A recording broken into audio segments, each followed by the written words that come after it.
Hey guys, Brian here.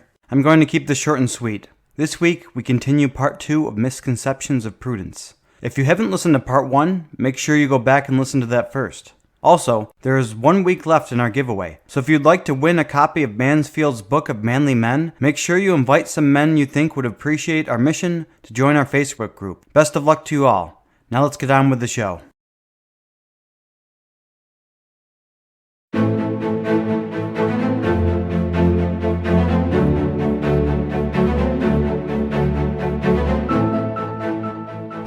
And welcome to the Vital Masculinity podcast. I am your host, Stephen Sloyer, and I'm here as always with my co-host, Brian Murphy. How you doing today, man? Fantastic. How are you? I'm doing well. I'm looking forward to another conversation. And for those that came to us from this last episode, Misconceptions of Prudence, I just want to take the time to say that I'm sorry we lied just a little bit. I said that in this episode we would be talking about practical applications of prudence and how you can adopt practices to become a more prudent man, but I think we enjoyed the conversation from last week just a little too much. So we're actually bringing you today Misconceptions of Prudence Part 2. Hopefully the last one. I really hope so, man. We can't just keep lying to our listeners here. But anyway, before we jump into that conversation, kind of expand what we were talking about last week, I do have a couple of quick announcements. If this is your first time listening to the show, welcome. We'd love to have new listeners. And please, we invite you to check out our website, vitalmasculinity.org. There you can find show notes, other resources that you can use to become a better man. And we think that it's a really great companion to this podcast. Additionally, we have a Facebook group if you want to start and join conversations about virtue, about this topic, and about what it means to be a man in general. And you can find that just by going to Facebook and searching Vital Masculinity. There's also a link on the website that I just mentioned if you're there already. And the last thing, as cliche as it is ever, is we would love if you could leave a rating and review and share this podcast if it provides value to you. We want you to be honest with us and give us good feedback, but if you think that we are touching on some element of truth about what it means to be a man, and I think that, we think we are, for sure, we would love you to share that as well if it is providing real value in your lives, because it's not just for us, it's not just to climb up charts and get more viewers and listeners. We really do strive to make an impact on the men of this world who in many ways are suffering from a lack of virtue, a lack of completeness in so many ways. But anyway, tonight we're going to talk about Misconceptions of Prudence, Part 2, as I mentioned before. So Brian, why are we going to Part 2? What did we miss last week? Well, there's one really big issue that I think we need to cover, and that is this term called casuistry. What exactly does that mean? Basically, it's essentially a concept that's completely contrary to the idea of acting prudently, and, well, maybe not completely contrary, but if taken only by itself, it kind of prevents prudence from being formed in a person. And essentially what casuistry is trying to list all ethical judgments that should be made on a case-by-case basis. So basically just a bunch of rules. What happens in this situation, do this. If this happens, do that. And basically you just need a whole list of things to list out so that you know what to do in that situation. And so you're saying that virtue and becoming a more virtuous, and in this case a more prudent man, isn't just like writing a computer program where you're saying if this, then do this, else do this. Right. It's not just a bunch of rules. I mean, rules are helpful guidelines, but when we think about prudence is a virtue. It's a habit. It's something that is being formed in the man. And if you have to look at a list, if you have to, take out your smartphone and bring up, what do I do now? Then you're not a prudent person. Like maybe you might find the right answer, but you're not someone who is able to deliberate about a situation, make a judgment, and act upon it without, some outside help. you're not fully mature in as a prudent person, if I might put it that way. Interesting. So what you're saying here is that, you can't pull out a little pocket guide to prudence and then follow a certain series of arrows to say this is what I need to do in this situation. It really is about being internalized, that habit you mentioned, right? Right. Okay. And on another note, before we get really deep into casuistry, I wanted to talk. I think we mentioned this a little bit before, but there's this other concept, and really these two things, casuistry and this one, voluntarism, which I'll talk about briefly, they're misconceptions, but essentially, I would even go a little bit farther and say that they're errors. They're not just something that you have a wrong idea about it, and you can just change that, and now you're able to be prudent. They're actually you can't hold this opinion. You can't look at prudence in these ways and expect to be a prudent person. They're contrary to one another. Mm-hmm. So what is voluntarism, since you mentioned that term? So voluntarism, and I think we mentioned this in the last episode, but it's basically the idea that virtues can be practiced in isolation. So for example, I could say, oh, well, I'm prudent, but I'm not really just, or I don't have fortitude, or I'm not temperate. That is not really possible. If you're prudent, you will be just, you will have fortitude, and you will be temperate. If you don't have those things, then you're obviously not being prudent in those areas. Mm-hmm. Okay, yeah. So, and I definitely agree with that. I think, and you can kind of see for the listeners out there, how voluntarism and casuistry kind of go together, because what we're really trying to say is prudence and really virtue kind of taken as a package. It's not just about doing the right thing in right situations, because if it were just about doing the right thing, saying the right thing, thinking the right thing, then it would be as simple as trying to memorize a series of scripts. But in so many ways, we're not actors that kind of go through lives trying to memorize our lines more effectively or more efficiently. What we're really trying to do is not just be actors, but really be the characters themselves. And when I say that, I kind of mean we're trying to flesh out our character, flesh out who we are as men, so that the virtues isn't just a series of if this, do that, but the prudence is a habit. It's built into us. We wake up and we're prudent. We don't need to have a little warm up in prudence. We don't, kind of turn off prudence. We don't turn off virtue. It becomes a part of us. Right. Yeah, I have a really good quote here that's from a book on prudence that I think kind of gets to the heart of this point. Here's what it says. The man who does good follows the line of an architectural plan which has not been conceived by himself, and which he does not understand as a whole, nor in all its parts. This architectural plan is revealed to man from moment to moment. So essentially what that's saying is that the prudent man is following a plan, but he doesn't really completely see it ahead of time. He's adapting to the situation as it comes about. So he doesn't have a list of things that he's, okay, I'm going to do this in this situation. He's formed this virtue of prudence, and when the situation comes about, he knows what to do as it arises. Mm-hmm. Yeah, I think that's a really great quote. What's the book by, or what is the book and who is it by? That is from Joseph Pieper's book called The Four Cardinal Virtues. Great. Yeah, we'll leave a link to that in the show notes for people that want to check it out more. So Brian, as we're discussing this concept and these two errors of prudence that you mentioned, a question that I think is going to arise in a lot of listeners' minds, and I may be getting a little bit ahead of myself here, is if it's not just practicing certain rules and just getting good at following certain rules in the same way that we abide by, say, a legal code, how do we actually become more prudent people? Well, I think we're probably going to cover that in another episode, But You're essentially, correct.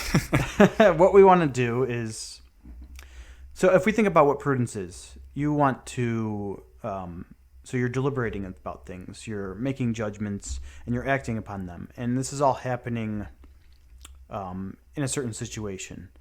So it requires the ability to, take a step back, look at what's happening, and be decisive about the judgment that you make on what is the true and good thing to do in that situation. And while we think about like rules and guidelines and things like that, and those things are helpful. Don't get me wrong. I think that they can. You might think of them as like training wheels to help you get to prudence. Like they might, help you to start to form prudence, but eventually, like you have to take the training wheels off if you're going to ride the bike. I mean, I guess you could be a man, a grown man riding around on a tricycle, but I don't think anyone's going to call you, a great bike rider. Right. We all want to go from riding the bike with training wheels to being Tour de France champions, and that takes practice. But as I love the training wheel analogy. Actually, I was just thinking about that until you kind of plucked it out of my head. And I think that, while we'll be providing kind of, I don't want to say step by step, but almost like a list of virtues, that bad word list, or not virtues, but a list of practices that you can do to become more prudent in the next episodes and on our website. We don't want you to wake up each morning after a period of time and then, have to use that to be more prudent. Eventually, hopefully, your mind will start to kind of comprehend why, why you're doing what you're doing to be prudent and what prudence really is. Because I don't think, I wouldn't say most of our listeners are totally imprudent, at least all the time. I think that there are probably moments when they're much more prudent than others in terms of the way that they're making their decisions and they're actually following through with them. But I think that it really is kind of, as we keep saying, inculcating this mindset, this habit that is very foreign to many people in the modern world. Right. And I think this comes back to kind of the way that, if you look at philosophy, and I don't want to get too deep into this, but if you look at the way that philosophy has developed over the past, like, say, I don't know, 300, 400, or 500 years, we've gotten away from this idea of virtue. And essentially, the way that people look at ethics is in a very casuistic way. We think of, we're fighting for justice, and we want to have laws in our country. And if it's not on the books, if it's not written down somewhere, then we're not. People aren't going to be able to follow it. So it's essentially like, and not that there's anything wrong with laws. Obviously, you need guidelines, but if that's the only solution that we have is by some external law that someone has to follow, then we're not going to see people transformed. We're not going to see mature men. We're only going to see people who can respond and react after the fact. And that's not what we're looking at here. Yeah, a man doesn't wait to be told what to do. He doesn't wait for the government to legislate what to do or for, his boss to tell him what to do. A real man actually kind of sits back, observes the situation, makes a judgment, and acts on that. All in real time. We're not saying that in order to be prudent, you need to sit back and be kind of a Monday morning quarterback. You're sitting here and thinking about prudent decisions, about what you would have done and things like that. Like, that's helpful in a reflective sense. But prudence, as we mentioned before, requires that action. Without action, you're just thinking through philosophical exercises in your head about what to do, and that gets back to the casuistry, where what you're really doing is just, okay, what do I do? I'm trying to go through this maze of actions about what I should be doing in a very legalistic computer programming way. But, a man, as I said, he acts. And all of this happens in real time. Right. And I think that as you form the habit of prudence, you'll probably be able to recall different experiences you've had where you've acted prudently, or maybe you've even acted imprudently. And you can kind of call on those experiences to adapt to the situation at hand. So it's not necessarily that we're saying that looking at different cases is a bad thing in itself, but basically what we're getting at is that you can't predict ahead of time what situation you're going to encounter, and therefore you're not going to know what exactly should be the action until it comes about.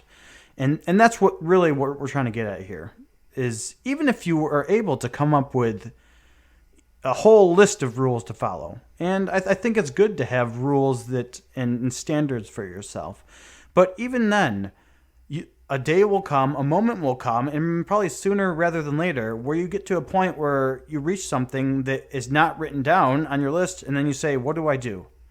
And if you only know how to rely on the list that you've come up with, you might not know what to do. Right. One of the things that you and I have talked about before personally, Brian, is the concept of implementation intentions, which is basically kind of this if X, then Y. If I am tempted to, I don't know, look at porn or something like that, then I will do Y. And there are honestly very good ways to kind of navigate around difficult situations in life. But I love what you said about, we can't really account for all things. It's not that you take a weekend off and go out into the, your favorite coffee shop and you list out all the possible bad things that can happen this weekend and what will happen. That would be amazing if that was the answer. It's not right. It's not that we're not trying too hard, because you can try as hard as you want and you will never be able to really come up with a list of bad things, because you could list out all the bad things and a plane could come and hit you. And no one expects a plane to hit them, or no one expects, the random freak accident that is going to ruin their day or their life, whatever it could be. Right. And that's why, implementation intentions are good, but in so many things, moderation is still the key.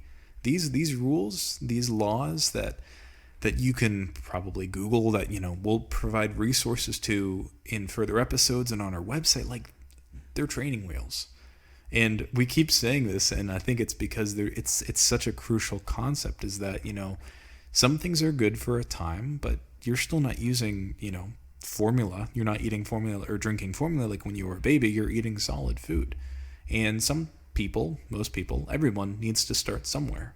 And you need the training wheels, you need the formula, but eventually you want to be having steak and bacon and eggs and other really, really good things. And my mouth is watering right now. Yeah. Are you hungry? Yeah, I think that you just, continue on this bike example. Like, say someone wants to be like a pro BMX rider where they're doing all these sorts of tricks, and they don't know how to ride a bike. So they have to start somewhere. They have to start with the training wheels, and eventually they learn how to ride a bike. And then maybe they start learning tricks and they have to follow the certain techniques and do that. And it comes to a point where they start to master these tricks. And then they've reached to a point where they've matured in their bike riding. They've matured in the techniques and the tricks that they're doing. And they get to a point where they are able to improvise and actually invent new tricks. And that's kind of what we're talking about here, is like, when you're growing in virtue, you might need some guidelines and rules to follow. And, it's good to, get those down and follow those. But what we want to do is we want to help you to get to the point where you are so prudent that you are able to improvise and essentially create new prudent actions out of things that we wouldn't even be able to imagine until it came about. And that's fundamentally what prudence is about in the most mature way. Right. So Brian, I have a question for you, and this is kind of going a little bit off of our script that we've done when we've been preparing for the show. And that is, do you think that, since we're talking about using terms like becoming more prudent, or going, the training wheel analogy, you're starting off somewhere and you're becoming better and better at being prudent and making prudent decisions and so on and so forth. do you think that there's ever a time in a man's life that you can't become more prudent? Do you think that there's a finite end goal in terms of how prudent a man can become?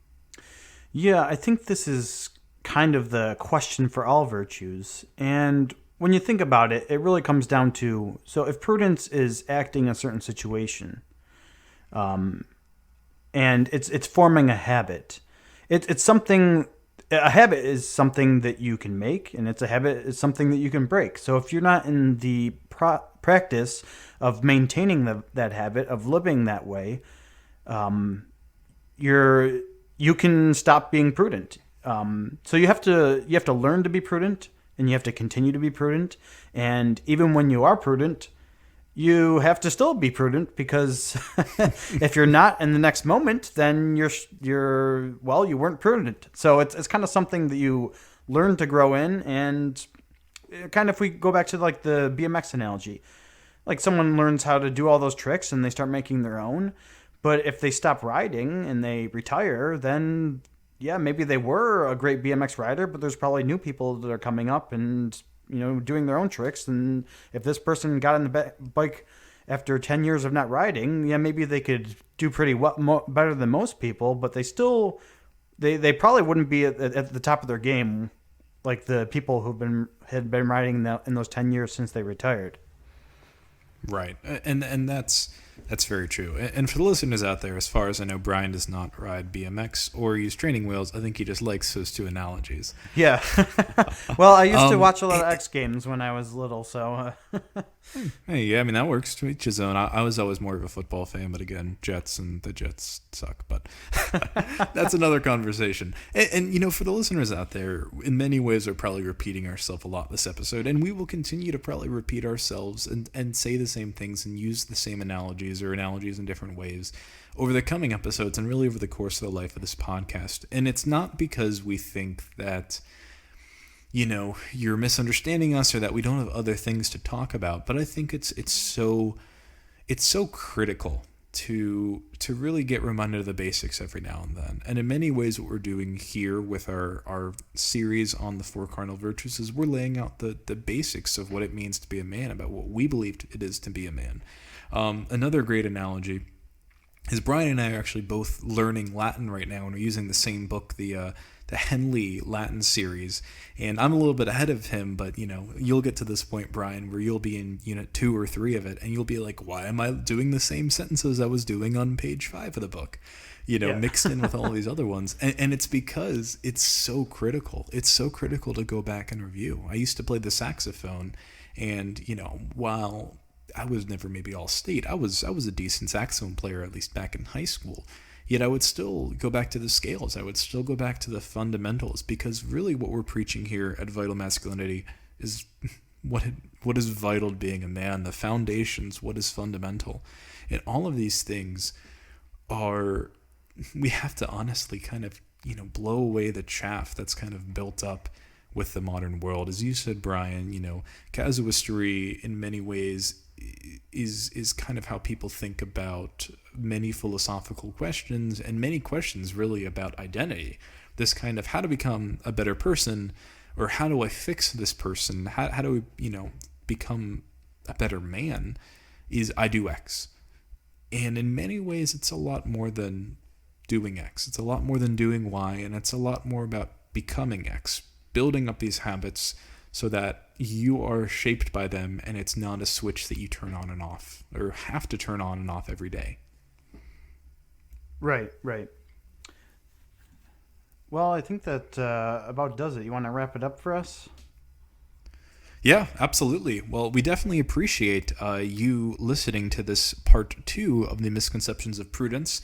Brian, are we going to be having a daily deed this week? Oh, yeah, I can't forget that one. So, since this is part 2 of misconceptions, I'll make it a little easy on you guys. Why don't we do the same thing that we did last time? So, we're going to take 2 minutes every day and just think about the misconceptions of prudence. In this case, we're going to think about voluntarism, and I think more specifically casuistry, because that tends to be more of a common problem today. So think about the way that you have approached ethical judgments in the past, what's right and wrong, what's good or bad, and just think about what other people in our society, how they think about these things, and how that is or is not in line with what we're talking about with prudence here. Great. Yeah, I know you and I will both be doing that this week as well. And this kind of brings us to our next episode. I do not believe we're going to talk just yet about, resources and practical steps you can take to become more prudent. But this next episode, we're this close, guys. We're this close. We're going to talk about some final prerequisites for prudence. We're going to give you a list, and you'll be able to access that in our library on the website, vitalmasculinity.org. But until then, please do the daily deed this week. Check out our website at vitalmasculinity.org. Leave a rating and review. Join the conversation on Facebook. And thank you again so much for listening.